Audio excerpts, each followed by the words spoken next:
Hello everyone, आज हम करेंगे 6 maths practice set 6.1 from the chapter fractions. Compare the following fraction. सबसे पहले कंपेयर करने के लिए डिनोमिनेटर सेम होना चाहिए। तो फर्स्ट वाला देखते हैं, एलसीएम ऑफ 3 and 2। देखो एलसीएम निकालना हमने पिछले चैप्टर में सीखा है। 3 और 2 का एलसीएम निकालेंगे। 2 1 ज़ा 2, ये 3 ऐसे ही आ गया। 3 1 ज़ा 3 और ये 1 ऐसे ही आ गया। तो 2 3 ज़ा 6 होता है, तो एलसीएम हो गया 6। ओके, अब जो है क्या करना है, ये 8/3 जो है ना, इसको हमें ऐसा बना देना है कि इसका जो डिनोमिनेटर पार्ट जो है वो ये 6 बन जाए। तो वो कैसे बनेगा, मल्टीप्लाई बाय 2 है ना। 3 2 ज़ा 6 हो जाएगा। तो न्यूमरेटर को भी मल्टीप्लाई बाय 2 करना पड़ेगा। जो भी हम करते हैं डिनोमिनेटर के साथ, वही हमें न्यूमरेटर के साथ भी करना होगा। तो वो बन जाएगा 16/6। ओके, अब सेकेंड वाला है 5/2। 5/2 इसको अगेन हमें ऐसा बना देना है कि डिनोमिनेटर 6 हो जाए। वो कैसे होगा, 2 3 ज़ा 6, तो इसको भी 3 से मल्टीप्लाई कर देना है, तो हो जाएगा 15/6। ठीक है, अब देखो दोनों लाइक फ्रैक्शंस बन गए, यानी दोनों के डिनोमिनेटर सेम हो गए। अब कंपेयर करना इजी है। ये वाला जो है वो छोटा है, ये वाला जो है बड़ा है, क्योंकि 15 is smaller than 16। Okay, so we will write 16/6 is greater than 15/6। Therefore 16/6 मतलब कौन सा फ्रैक्शन, ये वाला। 8/3 इज ग्रेटर देन 5/2। ठीक है, नेक्स्ट वाला सिमिलर वे में करते जाएंगे। यहाँ एक मिनट, ये है सम नंबर 1। ओके, अब हम करेंगे सम नंबर 2। यहाँ पे अगेन दोनों डिफरेंट फ्रैक्शन दिया हुआ है। 9 और 7 का हम जब एलसीएम निकालेंगे, 9 and 7, 3 3 ज़ा 7 एज इट इज़, 3 1 ज़ा 7 एज इट इज़, 7 1 ज़ा और ये हो गया 1। अब ये तीनों को जब हम मल्टीप्लाई करेंगे, 3 3 ज़ा 9, 9 7 ज़ा 63। ओके, तो अब जो है फर्स्ट वाला 4/9, इसका डिनोमिनेटर 63 बनाने के लिए 7 से मल्टीप्लाई करेंगे। तो न्यूमरेटर में भी 7 से मल्टीप्लाई करेंगे, हो जाएगा 28/63। 3/7 को इसको 63 बनाने के लिए 9 से मल्टीप्लाई करेंगे, तो यहाँ भी 9 से मल्टीप्लाई किया, हो गया 27/63। अब इसमें ये वाला पार्ट बड़ा है ना, डिनोमिनेटर सेम है तो उसको फिलहाल छोड़ दो। न्यूमरेटर में ये बड़ा है, so this fraction is greater. अब ये फ्रैक्शन मतलब 4/9, सो 4/9 इज ग्रेटर देन 3/7। इसी तरह सारे सम्स करते जाने हैं, देखते हैं। अब ये थोड़ा जल्दी जल्दी कर लेते हैं। इसमें है ये 10 और ये 14, इसका एलसीएम निकाल लेते हैं। 70 कैसे आया, लेट्स सी हियर। 2 5 ज़ा 2 7 ज़ा, 5 1 ज़ा 7 एज इट इज़, 7 1 ज़ा और ये 1 एज इट इज़, 5 2 ज़ा 10, 10 7 ज़ा 70।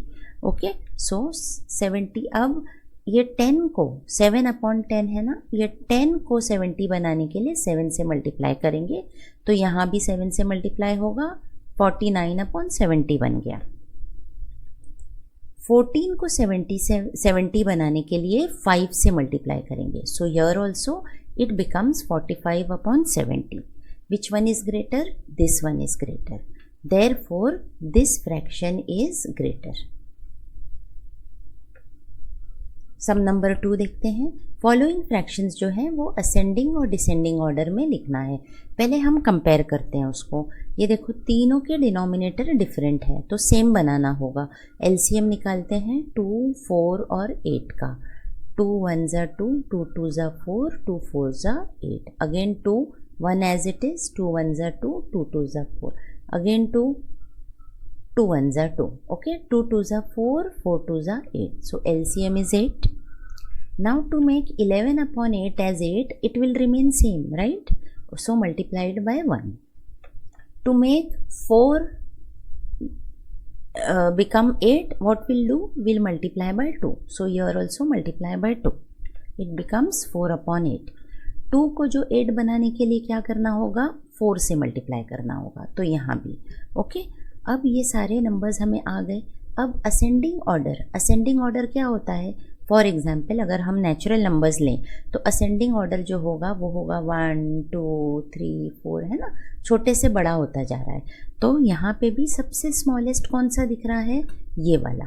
ओके, उसके बाद दिस इज़ द स्मॉलेस्ट, फिर ये हो गया मिडिल में, ओके, और ये हो गया लार्जेस्ट। सो ये लिख देते हैं हम 4/8 is smaller then 11/8 is smaller then 28/8। तो इसमें सबसे छोटा जो हो गया वो हो गया, सॉरी ये जो है ये हाँ करेक्ट, 4/8 जो है, 4/8 किसको डिनोट करता है? 2/4 को। सो 2/4 इज स्मॉलेस्ट। 11/8 जो है वो किसको डिनोट करता है? 11/8 को। और ये वाला नंबर जो है वो किसको डिनोट कर रहा है? 7/2 को। ठीक है, तो ये हो गया हमारा असेंडिंग ऑर्डर, छोटे से बड़ा। डिसेंडिंग ऑर्डर के लिए कुछ वर्किंग करने की ज़रूरत नहीं है, ये सारा जो है उसको रिवर्स कर देंगे, यानी ये सबसे बड़ा ये हो गया, ओके, उसके बाद बीच में ये हो गया और सबसे छोटा ये वाला। ठीक है, नेक्स्ट 9, 3 और 4 का एलसीएम निकालते हैं। यहाँ पे 9, 3 and 4। 3 3 जा 1 जा 4 एज इट इज़, 3 1 जा 1 एज इट इज़, अब 4 एज इट इज़। 2, ये 1 और 1 ऐसे ही आ गया, 2 2 जा। ये मैं इसलिए जल्दी कर रही हूँ क्योंकि हम ये पिछले चैप्टर में देख चुके हैं। 3 3 जा 9 एंड 2 2 जा 4, 9 4 जा 36। सो एलसीएम इज़ 36। ये हो गया हमारा सेकेंड वाला सम। अब 9 को 36 बनाने के लिए क्या करेंगे? Multiply by 4। 3 को 36 बनाने के लिए मल्टीप्लाई बाय 12। 4 को 36 बनाने के लिए मल्टीप्लाई बाय 9। तो जो भी हम न्यूमरेटर में करेंगे वही हमें जो डिनोमिनेटर में करेंगे वही न्यूमरेटर में भी करना होगा। ठीक है, तो ये जल्दी जल्दी देख लेते हैं। इंटू 4 बन गया ये, इंटू 12 बन गया ये, into 9 it became this. Okay, now let's compare which is the smallest? This one. Then next is this one. This is smallest, this is middle and this is largest. Okay, वो लिख देंगे हम यहाँ पे। अब smallest 60/36 मतलब कौन सा है? वो ये वाला है। नेक्स्ट 63 वाला कौन सा है? ये वाला है। और ये सबसे लार्जेस्ट हो गया, तो वो लिख देंगे असेंडिंग ऑर्डर में। डिसेंडिंग ऑर्डर के लिए इसको जस्ट रिवर्स कर देंगे, पहले ये फिर ये फिर ये। थर्ड क्वेश्चन है सॉल्व, एडिशन करना है यहाँ पे। Whenever the numerator is same, whenever the denominator is same, you just have to add the numerator. ठीक है, तो ये 7 + 3 आ गया, वो हो गया 10/10, कैंसिल होके बन गया 1। ये देखो 1 जा 1 जा, इट इज़ 1/1 विच इज़ 1। अब नेक्स्ट वाले में, सेकेंड वाले में जो है द डिनोमिनेटर्स आर डिफरेंट, तो 4 और 6 का एलसीएम निकालेंगे, हो जाएगा 2 2 जा और ये 3 जा, 2 1 जा 3 एज इट इज़। अब 3 1 जा ये 1 एज इट इज़, 2 2 जा 4, 4 3 जा 12, एलसीएम इज 12। ओके, अब इसको 3/4 को 12, यहाँ 12 बनाने के लिए मल्टीप्लाई बाय 3 करेंगे। यहाँ देखो मल्टीप्लाई बाय 3। 6 को 12 बनाने के लिए मल्टीप्लाई बाय 2 करेंगे। ठीक है, so here it is 9/12 + 4/12। Denominator same हो गया, अब न्यूमरेटर को सिर्फ ऐड करना है, इट इज़ 13/12। थर्ड वाला अगेन अब सिमिलर पैटर्न फॉर्म हो रहा है। यहाँ पे एलसीएम हो जाएगा 3 और 5 का, खुद करके देख लो, इट इज़ 15। अब इसको 15 बनाने के लिए मल्टीप्लाई बाय 5, इसको 15 बनाने के लिए मल्टीप्लाई बाय 3, है ना। 3 5 जा 15, 5 3 जा 15।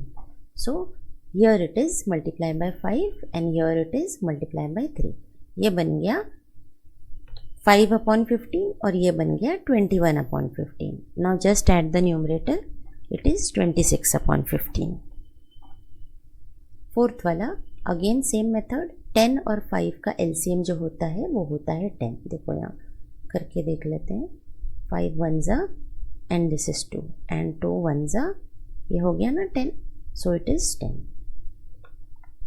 This is sum number 4। सो यहाँ 3/10 को 10 बनाने के लिए कुछ नहीं करना पड़ेगा, सो मल्टीप्लाई बाय 1। 5 को 10 बनाने के लिए 2 से मल्टीप्लाई करना पड़ेगा। This is our number which we have to bring in the denominator. So ये हो गया 3/10 plus 8/10। Now just add the numerator 3 + 8 that is 11/10।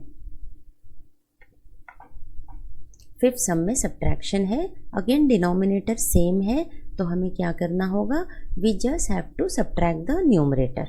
5 - 2 is 3/3 that is 1। Six sum में 5 और 7 का एलसीएम निकाल कर देखते हैं, वो हो जाएगा 5 × 1 = 5, 7 as it is, 7 × 1 = 7, 7 × 5 = 35, so LCM is 35। This is sum number 6।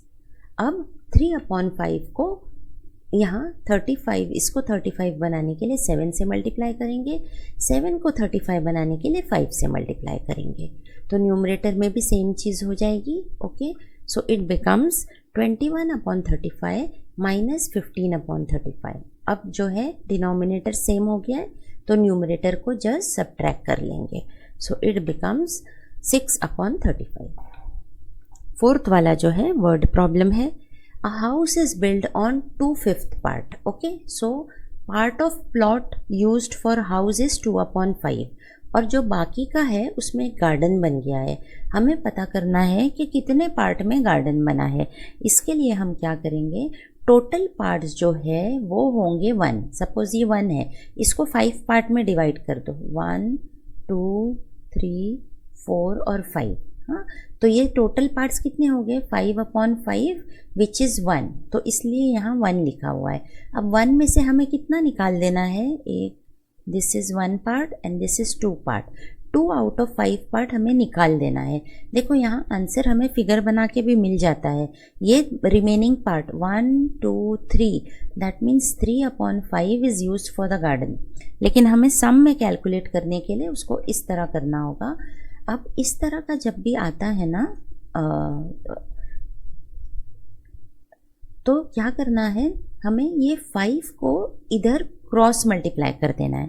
ठीक है, एक्चुअली इट इज़ 1/1 - 2/5, तो हम ये दोनों का एलसीएम ले रहे हैं और जो मेथड हमने यहाँ किया था ना वही मेथड कर रहे हैं। लेकिन इसको इजी बनाने के लिए क्या कर सकते हैं, ये 5 को जस्ट यहाँ क्रॉस मल्टीप्लाई करना है, तो वो हो जाएगा 5 - 2 the whole thing upon 5। Okay, इस तरह लेना है, तो वो हो गया 3/5। मिल गया ना जो हमने फिगर में देखा था। So part of plot for garden is 3/5। तो ये एक्सरसाइज कंप्लीट हुई। Thank you for watching. Please like, share and subscribe.